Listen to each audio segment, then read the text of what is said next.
AI is at the forefront of a new era of computing, cognitive computing. It's a radically new kind of computing, very different from the programmable systems that preceded it, as different as those systems were from the tabulating machines of a century ago. Conventional computing solutions, based on the mathematical principles that emanate from the 1940s, are programmed based on rules and logic intended to derive mathematically precise answers, often following a rigid decision tree approach. But with today's wealth of big data and the need for more complex evidence-based decisions, such a rigid approach often breaks or fails to keep up with available information. Cognitive computing enables people to create a profoundly new kind of value, finding answers and insights locked away in volumes of data. Whether we consider a doctor diagnosing a patient, a wealth manager advising a client on their retirement portfolio, or even a chef creating a new recipe, they need new approaches to put into context the volume of information they deal with on a daily basis in order to derive value from it. These processes serve to enhance human expertise. Cognitive computing mirrors some of the key cognitive elements of human expertise, systems that reason about problems like a human does. When we as humans seek to understand something and to make a decision, we go through 4 key steps. First, we observe visible phenomena and bodies of evidence. Second, we draw on what we know to interpret what we are seeing to generate hypotheses about what it means. Third, we evaluate which hypotheses are right or wrong. Finally, we decide, choosing the option that seems best and acting accordingly. Just as humans become experts by going through the process of observation, evaluation, and decision-making, cognitive systems use similar processes to reason about the information they read, and they can do this at massive speed and scale. Unlike conventional computing solutions, which can only handle neatly organized structured data, such as what is stored in a database, cognitive computing solutions can understand unstructured data, which is 80% of data today. All of the information that is produced primarily by humans for other humans to consume. This includes everything from literature, articles, research reports, to blogs, posts, and tweets. While structured data is governed by well-defined fields that contain well-specified information, cognitive systems rely on natural language, which is governed by rules of grammar, context, and culture. It is implicit, ambiguous, complex, and a challenge to process. While all human language is difficult to parse, certain idioms can be particularly challenging. In English, for instance, we can feel blue because it's raining cats and dogs, while we're filling in a form someone asked us to fill out. Cognitive systems read and interpret text like a person. They do this by breaking down a sentence grammatically, relationally, and structurally, discerning meaning from the semantics of the written material. Cognitive systems understand context. This is very different from simple speech recognition, which is how a computer translates human speech into a set of words. Cognitive systems try to understand the real intent of the user's language and use that understanding to draw inferences through a broad array of linguistic models and algorithms. Cognitive systems learn, adapt, and keep getting smarter. They do this by learning from their interactions with us and from their own successes and failures, just like humans do. After watching this video, you will be able to explore the key terms associated with artificial intelligence. You will also be able to explain the various key concepts of artificial intelligence. AI enables a world where machines can not only understand human language, but also predict our needs, recognize our faces, and provide safety against threats. In this age of AI, understanding the language, key terms, and related concepts of AI becomes crucial. These will not only enhance your knowledge, but also enable you to leverage AI's full potential, drive innovation, and stay ahead in your field. For instance, autonomous vehicles or self-driving cars rely heavily on AI technologies, such as machine learning, deep learning, natural language processing, and computer vision to navigate and make real-time decisions. Understanding these key terms can provide valuable insights into how these vehicles operate, their benefits, and their challenges. Before discussing various terminologies and key concepts of AI, let's begin with understanding AI. Artificial intelligence is a branch of computer science that focuses on creating systems capable of performing tasks that typically require human intelligence. AI systems will typically demonstrate behaviors associated with human intelligence, such as planning, learning, reasoning, problem solving, knowledge representation, perception, motion, manipulation, social intelligence, and creativity.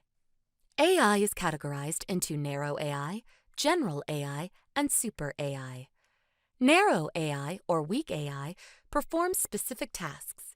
General AI, also known as strong AI, possesses human-like cognitive skills and is capable of learning and adapting across various tasks, whereas super AI, or conscious AI, aims to surpass human intelligence and is currently theoretical and not yet realized. Now that you have understood what AI is, let's dive into the concept of machine learning. Machine learning is a subset of AI that uses computer algorithms to analyze data and make intelligent decisions based on what it has learned without being explicitly programmed. Machine learning algorithms are trained with large datasets and learn from examples. They do not follow rule-based algorithms. Machine learning enables machines to solve problems on their own and make accurate predictions using the provided data. Moving on, let's discuss deep learning. Deep learning is an important concept and a specialized subset of machine learning. It uses multi-layered neural networks, known as deep neural networks, to analyze complex data and simulate human decision-making. Deep learning algorithms can label and categorize information and identify complex patterns in data. It enables AI systems to learn continuously and improve the quality and accuracy of results by evaluating the correctness of decisions. Another important concept is neural networks, a computation model inspired by the human brain's neural structure. Neural networks consist of interconnected nodes or neurons and have 3 layers. While the input layer receives and processes raw data, hidden layers perform complex computations and transform data.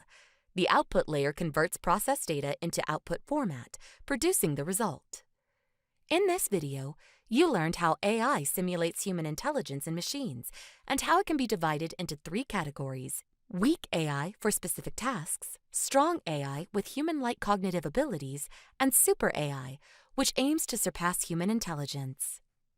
You also learned how machine learning, a subset of AI, uses algorithms to analyze data, make decisions without explicit programming, and enables autonomous problem solving.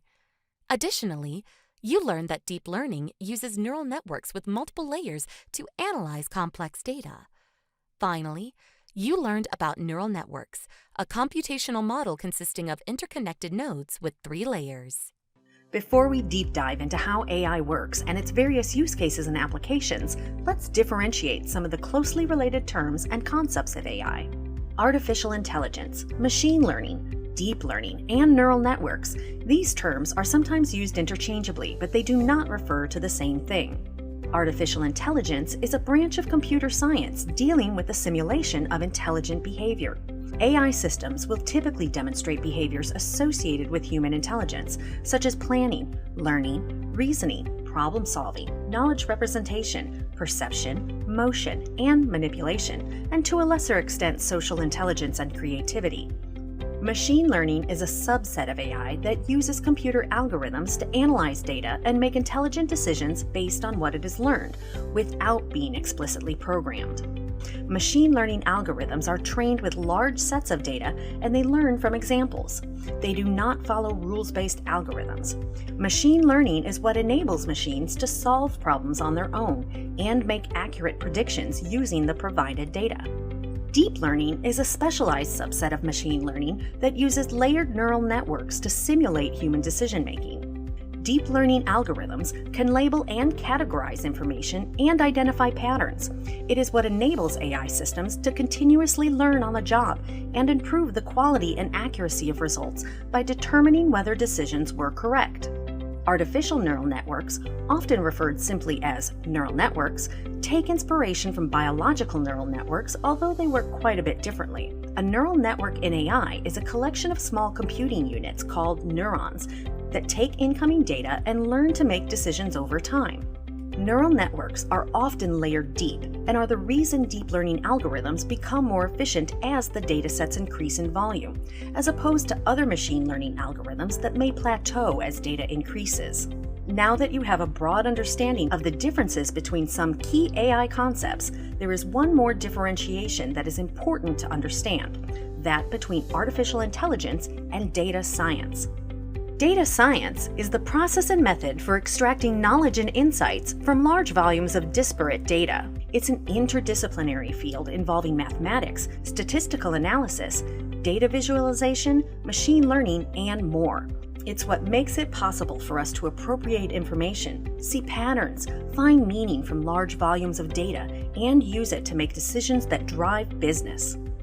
Data science can use many of the AI techniques to derive insight from data. For example, it could use machine learning algorithms and even deep learning models to extract meaning and draw inferences from data. There is some intersection between AI and data science, but one is not a subset of the other. Rather, data science is a broad term that encompasses the entire data processing methodology, while AI includes everything that allows computers to learn how to solve problems and make intelligent decisions. And both AI and data science can involve the use of big data, that is, significantly large volumes of data. In the next few lessons, the terms machine learning, deep learning, and neural networks will be discussed in more detail. Machine learning, a subset of AI, uses computer algorithms to analyze data and make intelligent decisions based on what it has learned. Instead of following rules-based algorithms, machine learning builds models to classify and make predictions from data. Let's understand this by exploring a problem we may be able to tackle with machine learning. What if we wanted to determine whether a heart can fail? Is this something we can solve with machine learning? The answer is yes. Let's say we are given data such as beats per minute, body mass index, age, sex, and the result, whether the heart has failed or not. With machine learning, given this dataset, we are able to learn and create a model that, given inputs, will predict results. So what is the difference between this and using a statistical analysis to create an algorithm? An algorithm is a mathematical technique. With traditional programming, we take data and rules and use these to develop an algorithm that will give us an answer. In the previous example, if we were using a traditional algorithm, we would take the data, such as beats per minute and BMI, and use this data to create an algorithm that will determine whether the heart will fail or not. Essentially, it would be an if-then-else statement. When we submit inputs, we get answers based on what the algorithm we determined is, and this algorithm will not change. Machine learning, on the other hand, takes data and answers and creates the algorithm. Instead of getting answers in the end, we already have the answers. What we get is a set of rules that determine what the machine learning model will be. The model determines the rules and the if-then-else statement when it gets the inputs. Essentially, what the model does is determine what the parameters are in a traditional algorithm, and instead of deciding arbitrarily that beats per minute plus BMI equals a certain result, we use the model to determine what the logic will be. This model, unlike a traditional algorithm, can be continuously trained and be used in the future to predict values. Machine learning relies on defining behavioral rules by examining and comparing large data sets to find common patterns. For instance, we can provide a machine learning program with a large volume of pictures of birds and train the model to return the label bird whenever it is provided a picture of a bird. We can also create a label for cat and provide pictures of cats to train on. When the machine model is shown a picture of a cat or a bird, it will label the picture with some level of confidence. This type of machine learning is called supervised learning, where an algorithm is trained on human-labeled data. The more samples you provide a supervised learning algorithm, the more precise it becomes in classifying new data. Unsupervised learning, another type of machine language, relies on giving the algorithm unlabeled data and letting it find patterns by itself. You provide the input, but not labels, and let the machine infer qualities. The algorithm ingests unlabeled data, draws inferences, and finds patterns. This type of learning can be useful for clustering data, where data is grouped according to how similar it is to its neighbors and dissimilar to everything else. Once the data is clustered, different techniques can be used to explore that data and look for patterns. For instance, you provide a machine learning algorithm with a constant stream of network traffic and let it independently learn the baseline, normal network activity, as well as the outlier and possibly malicious behavior happening on the network. The third type of machine learning algorithm, reinforcement learning, relies on providing a machine learning algorithm with a set of rules and constraints and letting it learn how to achieve its goals. You define the state, the desired goal, allowed actions, and constraints. The algorithm figures out how to achieve the goal by trying different combinations of allowed actions and is rewarded or punished depending on whether the decision was a good one. The algorithm tries its best to maximize its rewards within the constraints provided. You could use reinforcement learning to teach a machine to play chess or navigate an obstacle course. A machine learning model is the algorithm used to find patterns in the data without the programmer having to explicitly program these patterns.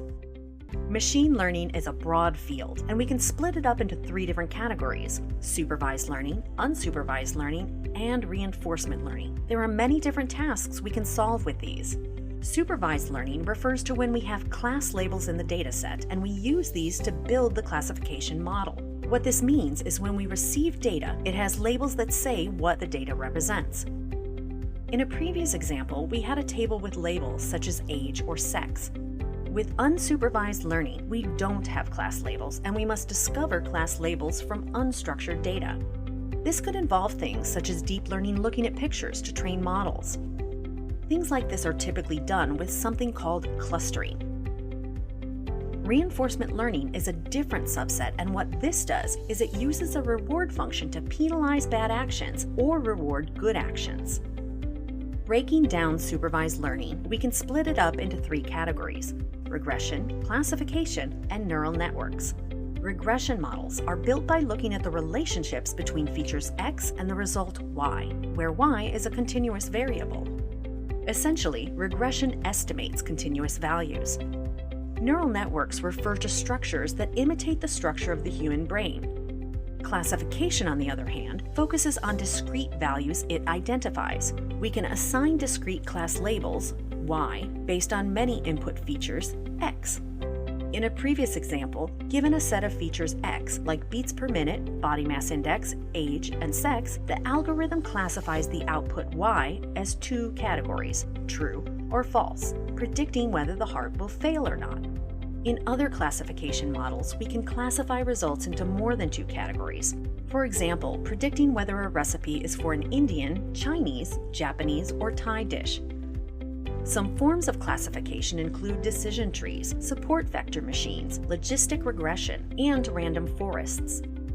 With classification, we can extract features from the data. The features in this example would be beats per minute or age. Features are distinctive properties of input patterns that help in determining the output categories or classes of output. Each column is a feature, and each row is a data point. Classification is the process of predicting the class of given data points. Our classifier uses some training data to understand how given input variables relate to that class.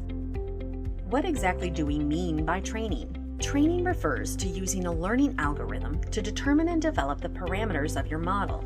While there are many algorithms to do this, in layman's terms, if you are training a model to predict whether the heart will fail or not, that is, true or false values, you will be showing the algorithm some real-life data labeled true, then showing the algorithm again some data labeled false. And you will be repeating this process with data having true or false values, that is, whether the heart actually failed or not. The algorithm modifies internal values until it has learned to tell from data that indicates heart failure, that is true, or not, that is false. With machine learning, we typically take a data set and split it into 3 sets: training, validation, and test sets. The training subset is the data used to train the algorithm. The validation subset is used to validate our results and fine-tune the algorithm's parameters. And the testing data is the data the model has never seen before and used to evaluate how good our model is. We can then indicate how good the model is using terms like accuracy, precision, and recall. While machine learning is a subset of artificial intelligence, deep learning is a specialized subset of machine learning. Deep learning layers algorithms to create a neural network, an artificial replication of the structure and functionality of the brain, enabling AI systems to continuously learn on the job and improve the quality and accuracy of results. This is what enables these systems to learn from unstructured data, such as photos, videos, and audio files. Deep learning, for example, enables natural language understanding capabilities of AI systems and allows them to work out the context and intent of what is being conveyed. Deep learning algorithms do not directly map input to output. Instead, they rely on several layers of processing units. Each layer passes its output to the next layer, which processes it and passes it to the next. The many layers is why it's called deep learning. When creating deep learning algorithms, developers and engineers configure the number of layers and the type of functions that connect the outputs of each layer to the inputs of the next. Then, they train the model by providing it with lots of annotated examples. For instance, you give a deep learning algorithm thousands of images and labels that correspond to the content of each image. The algorithm will run those examples through its layered neural network and adjust the weights of the variables in each layer of the neural network to be able to detect the common patterns that define the images with similar labels.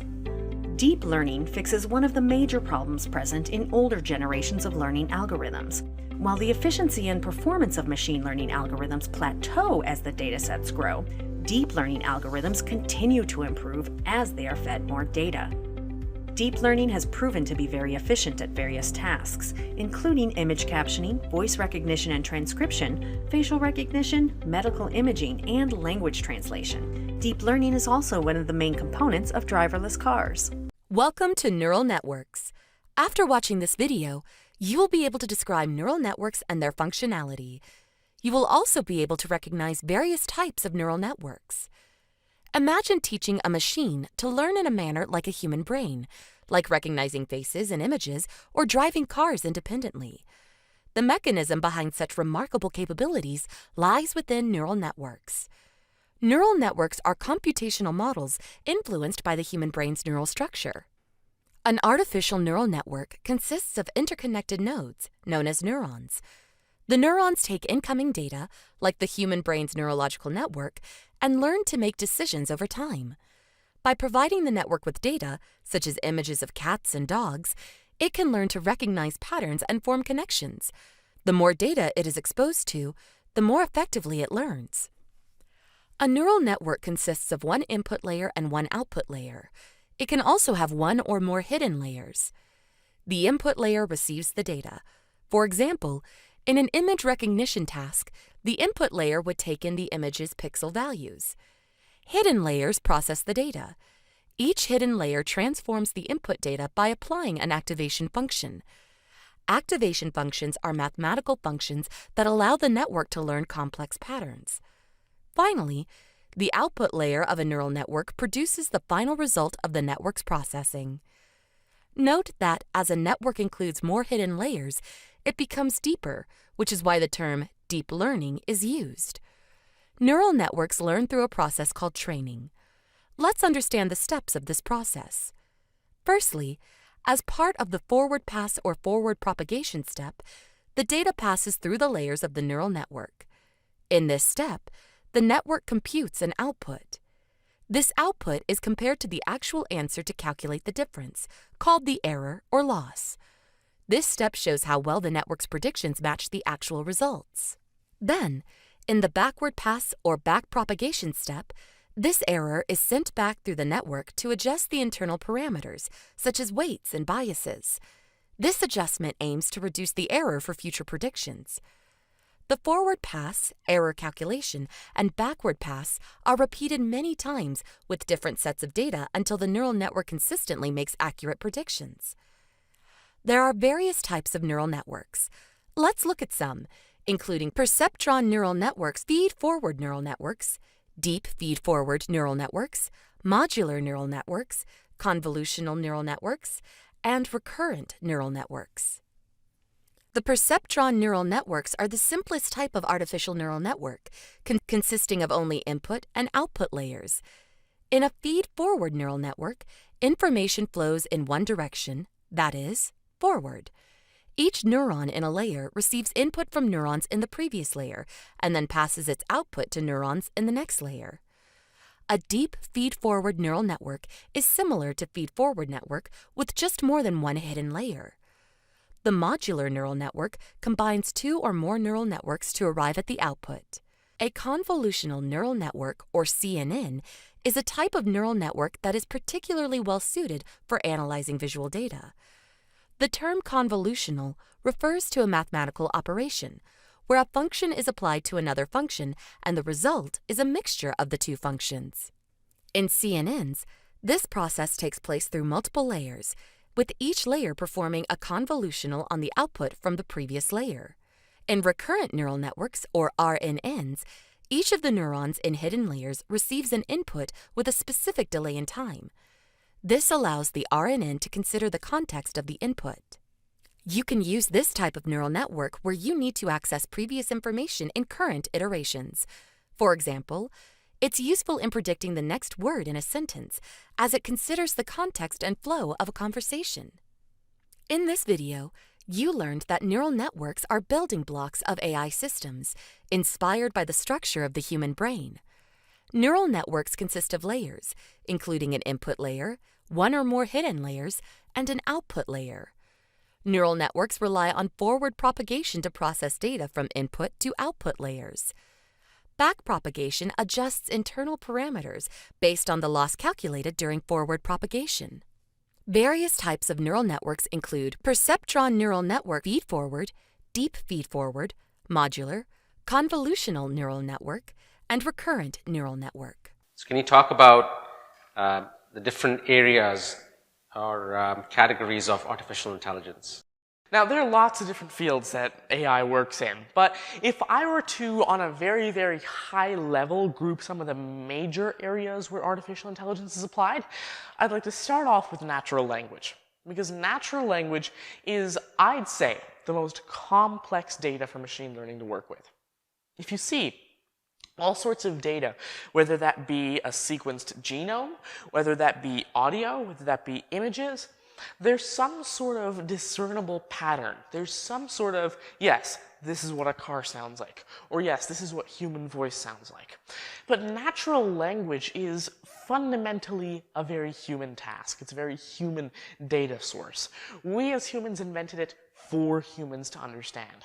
If I were to, for example, give you a book title, there's actually a very, very famous book, and the title of the book is "There Are Two Mistakes in the title of this book." Now, there's actually only one mistake. There are two thes. The human brain doesn't realize that. What's the second mistake? That there was only one mistake. So this is a sort of natural language complexity that's involved here. Humans don't view natural language literally. We view it conceptually. If I were to write a 3 instead of an E, you would understand it because we don't mean the 3 in a literal sense. We mean that in a symbolic sense to represent the concept of E. And you can contextualize that 3 to figure out that, yeah, it means an E and not an actual 3. These are things that computers aren't capable of. So natural language is the #1 sort of field that I'm most interested in when it comes to machine learning. Second, I'd say the most popular would be visual data understanding, computer vision, because it enables us to do so many things. I mean, as humans, our primary sense is vision. In fact, a vast majority of your brain's processing power at any given moment goes to understanding what it is that you're seeing, whether it be a person's face, or whether it be a computer, or some text, or anything of that sort. And third, I would say audio-based data. So text-to-speech, speech-to-text, these are very, very complex. And the reason it's complex is because it kind of combines a lot of challenges into one. First of all, you've got to support many languages. You can't just support English and call it a day. You've got to support the other languages. You've got to support other demographics. And another challenge is that even within languages, there are absolutely infinite number of ways that any human could represent a language. Everyone's going to have a different accent. Everyone's going to have a different way of pronouncing certain words. There's no standardized way that every human will pronounce ice cube exactly like ice cube. That doesn't exist. And if you take a look at another challenge, it's that audio data is fundamentally very, very difficult to work with. Because the thing is, audio data exists in the natural world. What is audio? It's vibrations of air molecules, and vibrations of air molecules are fast. And audio is recorded at over, say, 44 kilohertz. That's a lot of data, 44,000 data points every single second. There are usually only 44,000 data points in an individual low-resolution image. So, of course, there are lots of challenges to work around when it comes to audio, but companies like IBM, Google, Microsoft have actually worked around these challenges, and they're working towards creating different services to make it easier for developers. So again, on a very, very high level, there's natural language understanding, there's computer vision, there's audio data, and of course there's the traditional set of tabular data understanding, which is essentially structured data understanding. Some of the most common application areas of AI include natural language processing, speech, and computer vision. Now let's look at each of these in turn. Humans have the most advanced method of communication, which is known as natural language. While humans can use computers to send voice and text messages to each other, computers do not innately know how to process natural language. Natural language processing is a subset of artificial intelligence that enables computers to understand the meaning of human language. Natural language processing uses machine learning and deep learning algorithms to discern a word's semantic meaning. It does this by deconstructing sentences grammatically, relationally, and structurally, and understanding the context of use. For instance, based on the context of a conversation, NLP can determine if the word cloud is a reference to cloud computing or the massive condensed water vapor floating in the sky. NLP systems might also be able to understand intent and emotion, such as whether you are asking a question out of frustration, confusion, or irritation. Understanding the real intent of the user's language, NLP systems draw inferences through a broad array of linguistic models and algorithms. Natural language processing is broken down into many subcategories related to audio and visual tasks. For computers to communicate in natural language, they need to be able to convert speech into text, so communication is more natural and easy to process. They also need to be able to convert text to speech, so users can interact with computers without the requirement to stare at a screen. The older iterations of speech-to-text technology required programmers to go through a tedious process of discovering and codifying the rules of classifying and converting voice samples into text. With neural networks, instead of coding the rules, you provide voice samples and their corresponding text. The neural network finds the common patterns among the pronunciation of words and then learns to map new voice recordings to their corresponding texts. These advances in speech-to-text technology are the reason we have real-time transcription. Google uses AI-powered speech-to-text in their call screen feature to handle scam calls and show you the text of the person speaking in real time. YouTube uses this to provide automated closed captioning. The flip side of speech-to-text is text-to-speech, also known as speech synthesis. In the past, the creation of a voice model required hundreds of hours of coding. Now, with the help of neural networks, synthesizing human voice has become possible. First, a neural network ingests numerous samples of a person's voice until it can tell whether a new voice sample belongs to the same person. Then, a second neural network generates audio data and runs it through the first network to see if it validates it as belonging to the subject. If it does not, the generator corrects its sample and reruns it through the classifier. The two networks repeat the process until they generate samples that sound natural. Companies use AI-powered voice synthesis to enhance customer experience and give their brands their unique voice. In the medical field, this technology is helping ALS patients regain their true voice instead of using a computerized voice. The field of computer vision focuses on replicating parts of the complexity of the human visual system and enabling computers to identify and process objects in images and videos in the same way humans do. Computer vision is one of the technologies that enables the digital world to interact with the physical world. The field of computer vision has taken great leaps in recent years and surpasses humans in tasks related to detecting and labeling objects, thanks to advances in deep learning and neural networks. This technology enables self-driving cars to make sense of their surroundings. It plays a vital role in facial recognition applications, allowing computers to match images of people's faces to their identities. It also plays a crucial role in augmented and mixed reality, the technology that allows computing devices, such as smartphones, tablets, and smart glasses, to overlay and embed virtual objects on real-world imagery. Online photo libraries like Google Photos use computer vision to detect objects and classify images by the type of content they contain. Can you tell us a little bit about the work you're doing with self-driving cars? I've been working on self-driving cars for the last few years. It's a domain that's exploded, obviously, in interest since early competitions back in the 2005 domain. And what we've been working on really is putting together our own self-driving vehicle that was able to drive on public roads in the region of Waterloo last August. With the self-driving cars area, one of our key research domains is in 3D object detection. So this remains a challenging task for algorithms to perform automatically, trying to identify every vehicle, every pedestrian, every sign that's in a driving environment so that the vehicle can make the correct decisions about how it should move and interact with those vehicles. And so we work extensively on how we take in laser data and vision data and radar data and then fuse that into a complete view of the world around the vehicle. When we think of computer vision, we usually think immediately of self-driving cars. And why is that? Well, it's because it's hard to pay attention when driving on the road, right? You can't both be looking at your smartphone and also be looking at the road at the same time.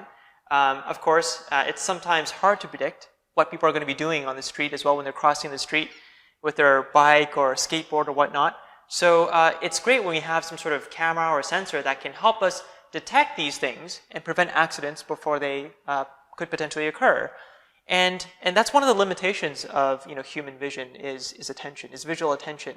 So I could be looking at you, Rav, but behind you could be this delicious slice of pizza. But I can only pay attention to one or just some limited number of things at a time. But I can't attend to everything in my visual field all at once at the same time, like a camera could, or like how computer vision could potentially do so. And so that's one of the great things that cameras and computer vision is good for, helping us pay attention to the whole world around us without having us to look around and make sure that we're paying attention to everything.